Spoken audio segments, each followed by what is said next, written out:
नवरात्रि का पर्व हिंदू धर्म में बहुत ही पवित्र और महत्वपूर्ण माना जाता है।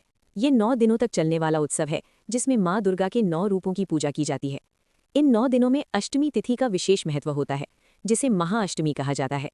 इस दिन माँ दुर्गा के 8वें स्वरूप माँ महागौरी की पूजा की जाती है।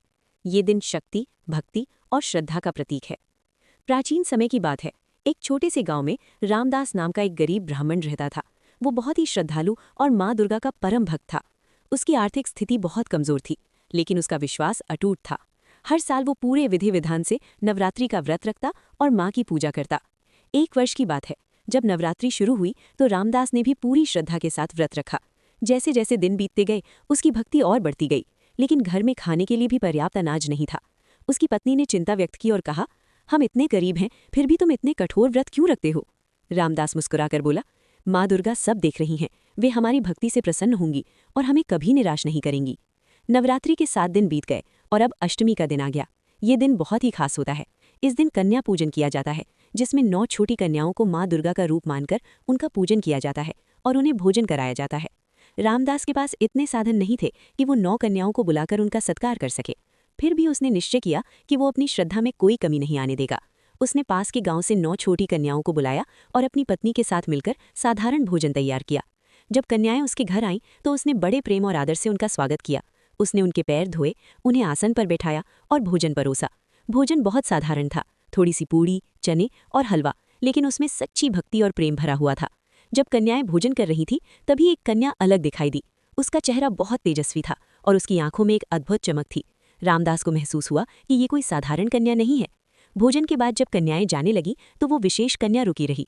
उसने रामदास से कहा, तुम्हारी भक्ति और श्रद्धा से मैं बहुत प्रसन्न हूँ। रामदास ने आश्चर्य से पूछा, आप कौन हैं? तभी वो कन्या अपने वास्तविक रूप में प्रकट हुई। वे स्वयं माँ महागौरी थीं। उनके दिव्य स्वरूप को देखकर रामदास और उसकी पत्नी भाव विभोर हो गए। उन्होंने तुरंत माँ के चरणों में गिरकर प्रणाम किया।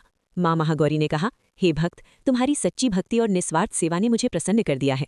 तुम्हारे पास भले ही धन नहीं था, लेकिन तुम्हारा हृदय शुद्ध और प्रेम से भरा था। यही सच्ची पूजा है। माँ ने आशीर्वाद देते हुए कहा, आज से तुम्हारे जीवन में कभी कोई कमी नहीं रहेगी। तुम्हारे घर में सुख, शांति और समृद्धि का वास होगा। इतना कहकर माँ अंतर्धान हो गई। इसके बाद रामदास के जीवन में चमत्कारिक परिवर्तन आया।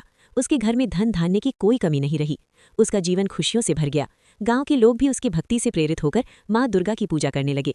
इस कथा से हमें ये शिक्षा मिलती है कि सच्ची भक्ति और श्रद्धा सबसे महत्वपूर्ण होती है। भगवान या माता को प्रसन्न करने के लिए धन या भव्यता की आवश्यकता नहीं होती। प्रेम, विश्वास और निस्वार्थ भावना ही सच्ची पूजा है। माँ दुर्गा अपने भक्तों की हर कठिनाई को दूर करती हैं। अष्टमी के दिन कन्या पूजन का विशेष महत्व है, क्योंकि ये माँ दुर्गा के बाल रूप की आराधना है। इस दिन छोटी कन्याओं को भोजन कराना, उनके चरण धोना और उन्हें उपहार देना अत्यंत शुभ माना जाता है। अंत में यही कहा जा सकता है कि अष्टमी का दिन हमें ये सिखाता है कि सच्चे मन से की गई भक्ति कभी व्यर्थ नहीं जाती। माँ दुर्गा अपने भक्तों की हर मनोकामना पूरी करती हैं और उनके जीवन को सुख समृद्धि से भर देती हैं। जय माता दी।